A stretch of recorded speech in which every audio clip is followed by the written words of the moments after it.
سورہ شعراء کی آیت نمبر 10۔ سورۃ الشعراء کا دوسرا رکوع اور 19ویں پارے کا چھٹا رکوع۔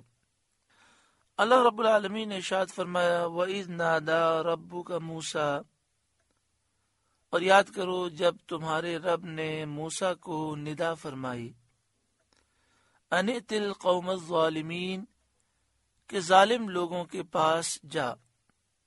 اے موسیٰ آپ ظالم لوگوں کے پاس جائیے، انہیں نصیحت فرمائیے۔ قوم فرعون، جو فرعون کی قوم ہے، جنہوں نے کفر اور معاصی اور گناہوں سے اپنی جانوں پر ظلم کیا اور بنی اسرائیل کو غلام بنا کر اور انہیں طرح طرح کی ایذائیں تکلیفیں پہنچا کر ان پر ظلم کیا۔ اس قوم کا نام قبط ہے۔ اس قوم کے افراد کو، فرد کو قبطی کہا جاتا ہے۔ حضرت موسیٰ علیہ السلام کو ان کی طرف رسول بنا کر بھیجا گیا کہ انہیں ان کی بدکرداری پر زجر فرمائیں، جو یہ گناہ کرتے ہیں ان پر انہیں تنبیہ کریں۔ الا یتقون، کیا وہ نہ ڈریں گے؟ کیا وہ اللہ سے نہ ڈریں گے؟ اللہ پر ایمان لا کر اور اللہ کی فرما برداری اختیار کر کے اللہ کے عذاب سے کیا اپنی جانوں کو نہ بچائیں گے؟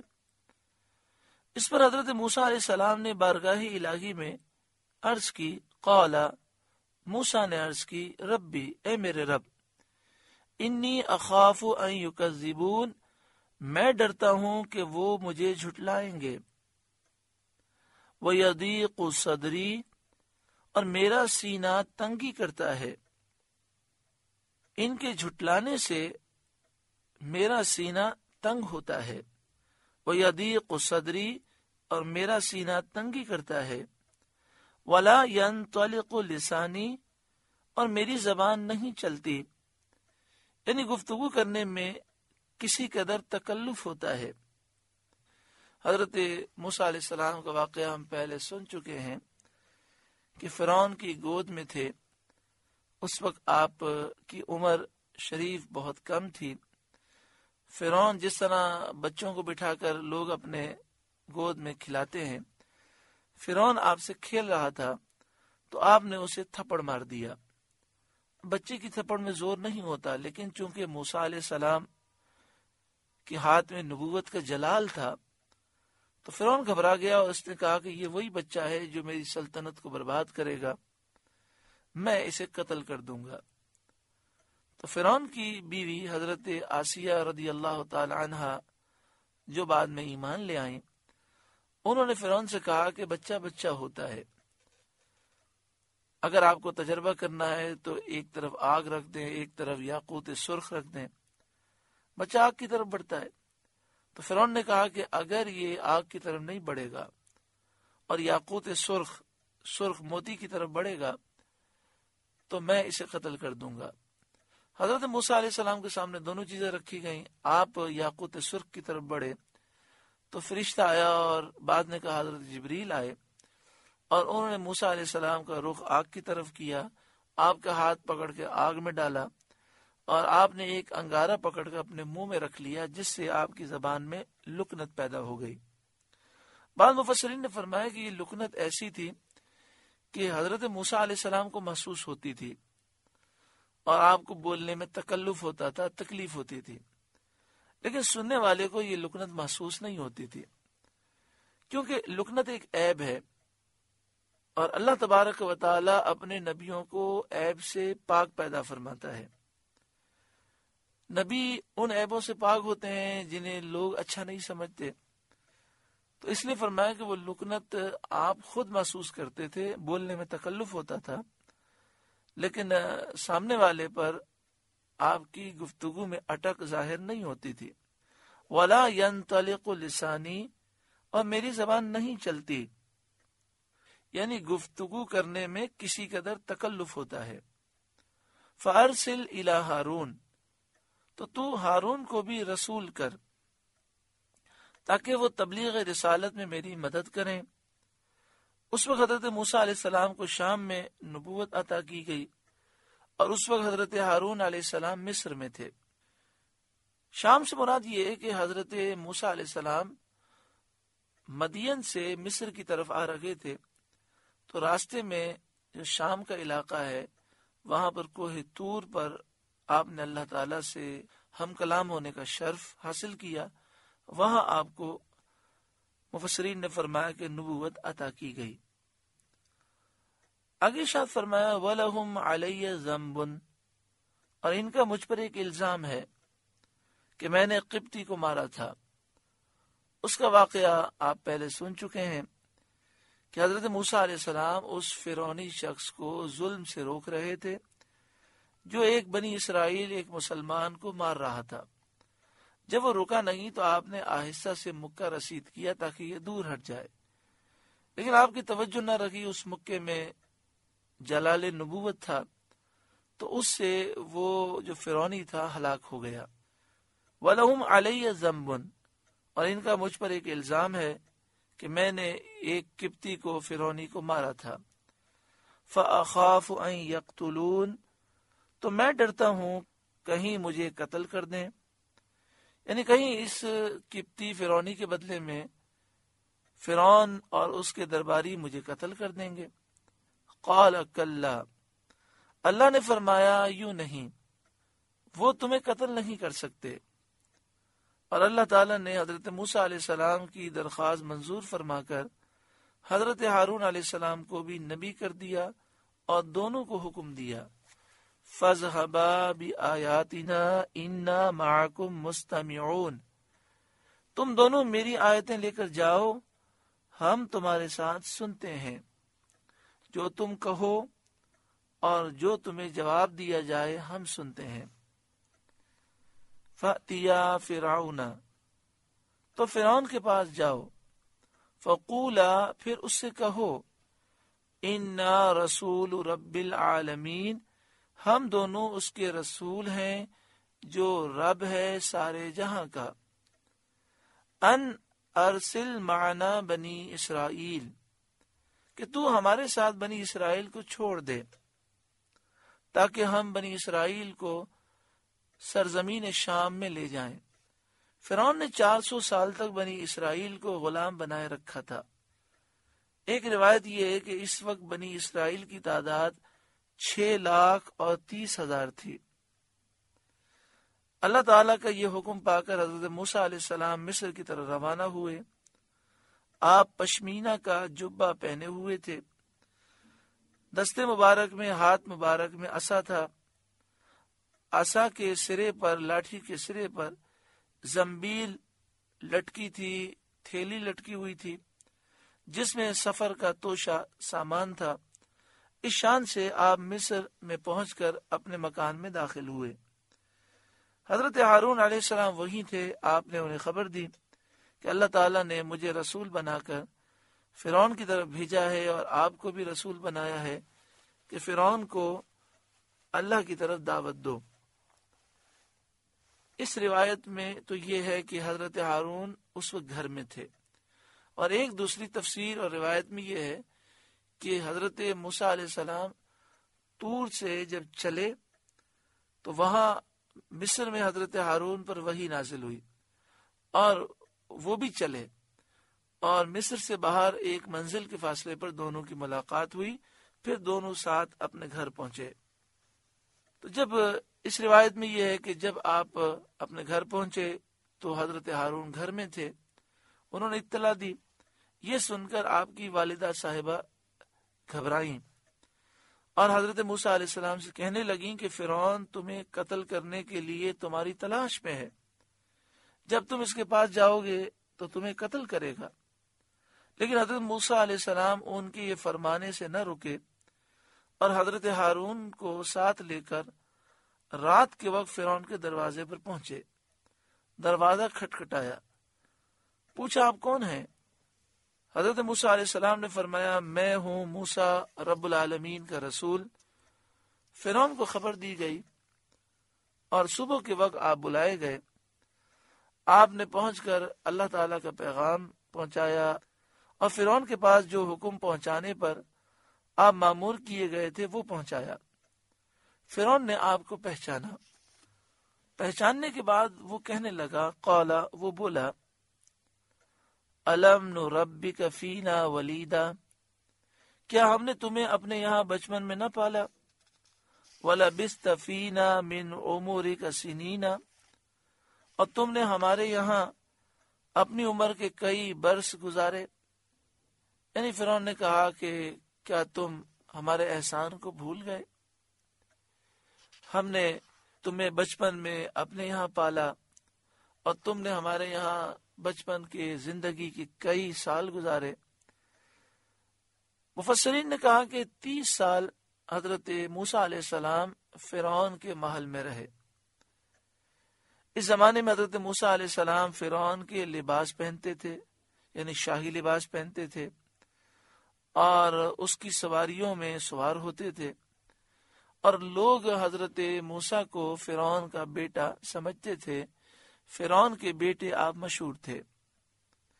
پھر فرعون کہنے لگا، وَفَعَلْتَ فَعْلَتَكَ الَّتِي فَعَلْتَ، اور تم نے کیا اپنا وہ کام جو تم نے کیا، یعنی فرعونی کو، قبطی کو قتل کیا۔ وَأَنْتَ مِنَ الْكَافِرِينَ، اور تم ناشکرے تھے کہ تم نے ہماری نعمت کی قدر نہ کی اور ہمارے ایک آدمی کو قتل کر دیا۔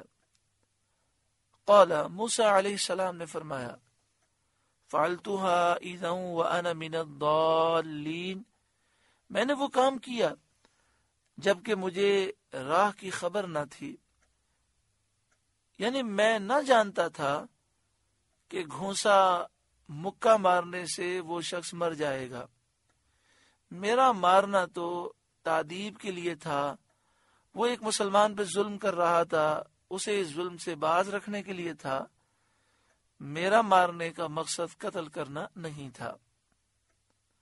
پھر موسیٰ علیہ السلام نے ارشاد فرمایا، فَفَرَرْتُ مِنْكُمْ لَمَّا خِفْتُكُمْ، تو میں تمہارے یہاں سے نکل گیا جبکہ تم سے ڈرا، اس بات سے ڈرا کہ تم مجھے قتل کرو گے، اور میں مصر سے شہر مدین چلا گیا۔ فَوَهَبَ لِي رَبِّي حُکْمًا، تو میرے رب نے مجھے حکم عطا فرمایا۔ مدین سے واپسی کے وقت نبوت عطا فرمائی، علم عطا فرمایا۔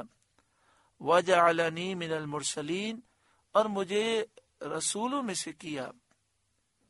وَتِلْكَ نِعْمَةٌ تَمُنُّهَا عَلَيَّ أَنْ عَبَّدْتَ بَنِي إِسْرَائِيلَ، اور یہ کوئی نعمت ہے جس کا تو مجھ پر احسان جتاتا ہے کہ تو نے غلام بنا کر رکھے بنی اسرائیل۔ وَتِلْكَ نِعْمَةٌ، اور یہ کوئی نعمت ہے، تَمُنُّهَا عَلَيَّ، جس کا تو مجھ پر احسان جتاتا ہے، ان عبدت بنی اسرائیل، کہ تو نے غلام بنا کر رکھے بنی اسرائیل، یعنی اس میں تیرا کیا احسان ہے کہ تم نے میری تربیت کی اور بچپن میں مجھے رکھا، کھلایا، پہنایا، کیونکہ میرے تجھ تک پہنچنے کا سبب تو یہی ہوا کہ تو نے بنی اسرائیل کو غلام بنایا، ان کی اولادوں کو قتل کیا۔ یہ تیرا ظلم عظیم اس کا باعث ہوا کہ میرے والدین مجھے پرورش نہ کر سکے اور میرے دریا میں ڈالنے پر مجبور ہوئے۔ تو ایسا نہ کرتا تو میں اپنے والدین کے پاس رہتا، اس لیے یہ بات کیا اس قابل ہے کہ اس کا احسان جتایا جائے۔ فرعون احسان جتا رہا تھا اور کہنے لگا، اے موسیٰ، یاد کرو ہم نے تمہیں دریائے نیل سے نکالا، پھر 30 سال تم میرے محل میں رہے، میں نے پرورش کی، اب تم مجھے رب ماننے کے بجائے تم یہ کہتے ہو کہ مجھے اللہ نے رسول بنا کر بھیجا ہے۔ تو موسیٰ علیہ السلام نے اس کا جواب دیا کہ جو احسان تو جتا رہا ہے، تو سوال یہ ہے کہ میں کیوں دریائے نیل میں گیا؟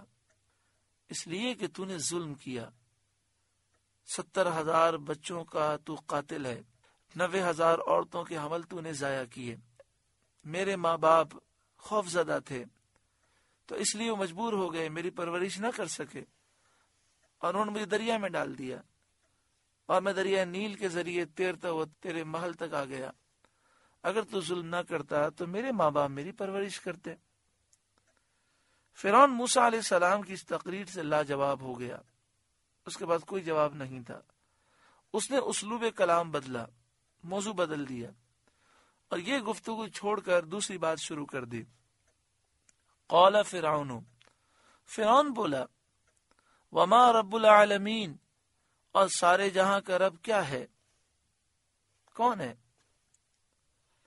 جس کے تم اپنے آپ کو رسول بتاتے ہو؟ یعنی فرعون یہ کہنے لگا، بتاؤ رب العالمین کون ہے، سارے جہاں کا رب کیا ہے؟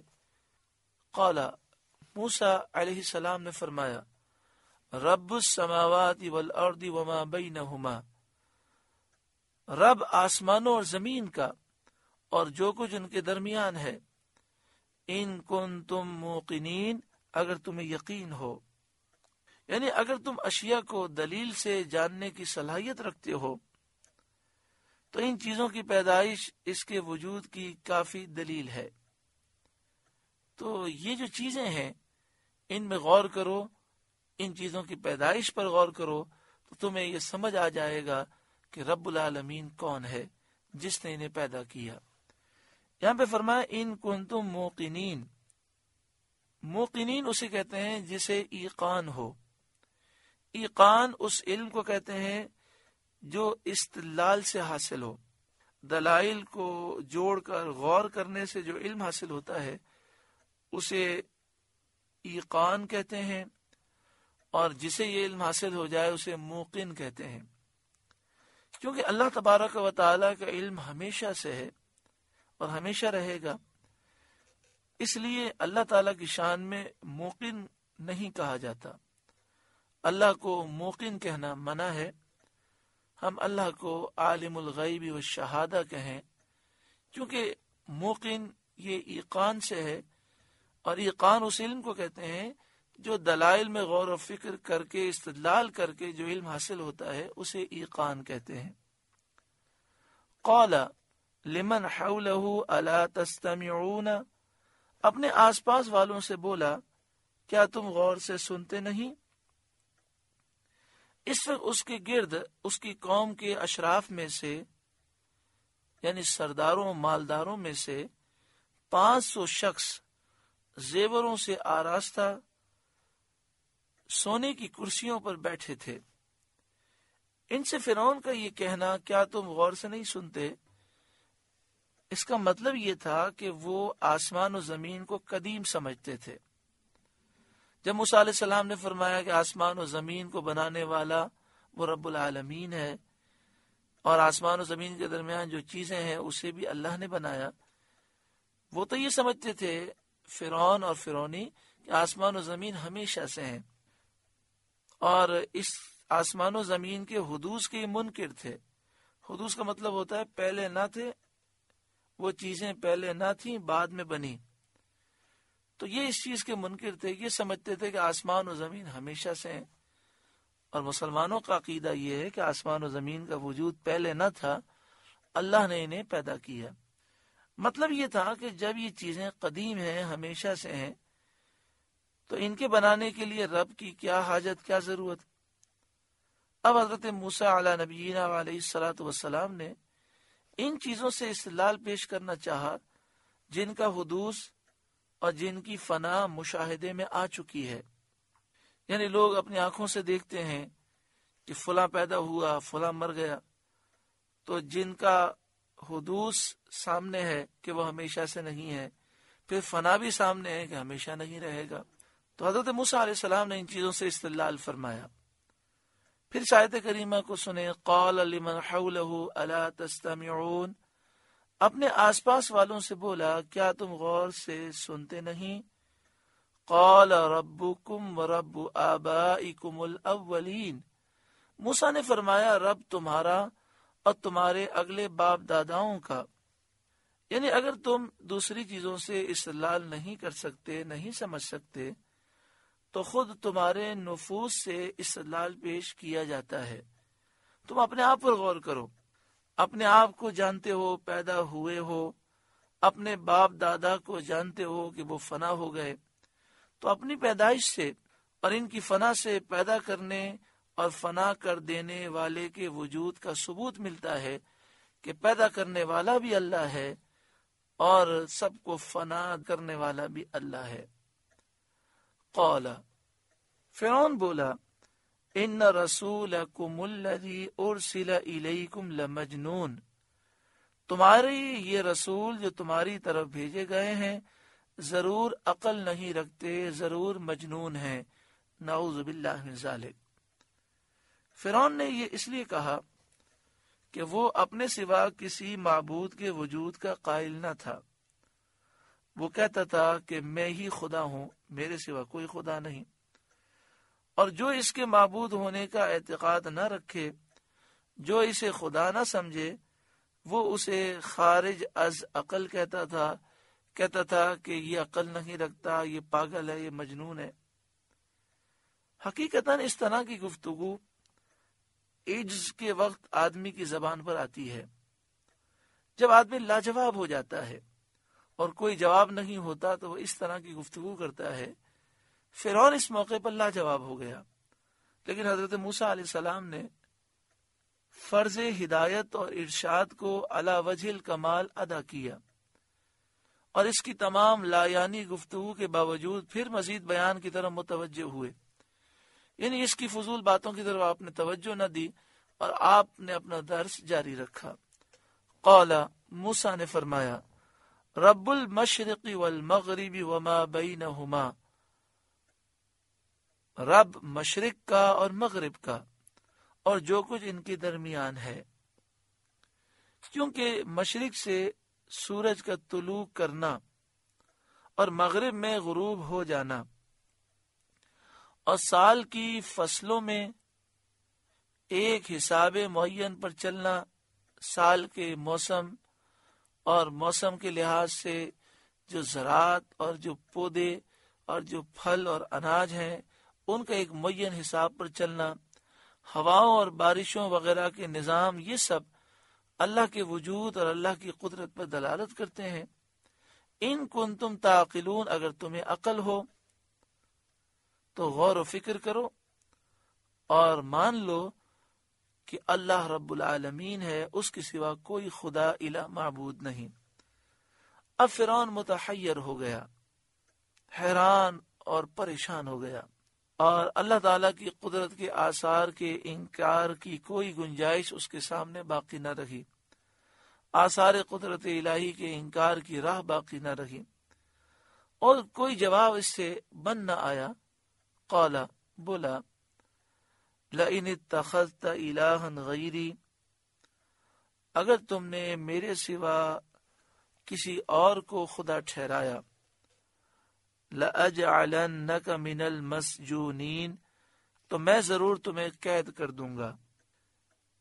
یہ بھی باطل لوگوں کا طریقہ ہوتا ہے کہ پہلے وہ مذاق اڑاتے ہیں، پھر اس سے بھی عاجز ہو جاتے ہیں تو پھر دھمکی دیتے ہیں۔ فرعون کا قید خانہ بڑا خطرناک تھا، فرعون کی قید قتل سے بھی بدتر تھی۔ اس کا جیل خانہ تنگ، تاریک، عمیق گڑھا تھا، یعنی ایک تنگ سا گڑھا تھا جہاں پر اندھیرا تھا اور گہرا وہ گڑھا تھا۔ اس میں اکیلا ڈال دیتا تھا، نہ وہاں کوئی آواز سنائی دیتی تھی، نہ کچھ نظر آتا تھا۔ قال، موسیٰ علیہ السلام نے فرمایا، اولو جئتک بشیء مبین، کیا اگرچہ میں تیرے پاس کوئی روشن چیز لاؤں جو میری رسالت کی برہان ہو، مراد اس سے معجزہ ہے، یعنی کیا پھر بھی تو ظلم کرے گا؟ میں تیرے پاس روشن دلیل لاؤں، معجزہ دکھاؤں جس سے بالکل واضح ہو جائے کہ میں اللہ کے رسول ہوں۔ قال، فرعون بولا، فأت به ان کنت من الصادقین، تو لاؤ اگر سچے ہو۔ فالقى عصاه، تو موسیٰ نے اپنا عصا ڈال دیا۔ فإذا هي ثعبان مبین، جبھی وہ سری اژدہا ہو گیا، وہ عصا اژدہا بن گیا اور اژدہا بن کر آسمان کی طرف 1 میل کی مقدار اڑا، پھر اتر کر فرعون کی طرف متوجہ ہوا اور کہنے لگا اے موسیٰ مجھے جو چاہیے حکم دیجیے۔ فرعون نے گھبرا کر کہا اس کی قسم جس نے اے موسیٰ تمہیں رسول بنایا، اس اژدہے کو پکڑو۔ حضرت موسیٰ علیہ السلام نے اس کو دست مبارک میں لیا تو پہلے کی طرح وہ عصا ہو گیا۔ فرعون کہنے لگا اس کے سوا اور بھی کوئی معجزہ ہے؟ آپ نے فرمایا ہاں، اور اس کو ید بیدا دکھایا۔ وَنَزَعَ يَدَهُ، اور اپنا ہاتھ نکالا، یعنی اپنا ہاتھ گریبان میں ڈال کر نکالا۔ فَإِذَا هِيَ بَيْضَاءُ لِلنَّاظِرِينَ، تو جبھی وہ دیکھنے والوں کی نگاہ میں جگمگانے لگا۔ اس سے سورج کی طرح روشنی ظاہر ہوئی۔ بعض مفسرین نے فرمایا یہ ہاتھ سورج سے زیادہ روشن ہو گیا۔ سورہ شعراء کا دوسرا رکوع مکمل ہوا۔ اللہ رب العالمین اس رکوع کے نور سے ہمارے قلوب کو روشن منور فرمائے۔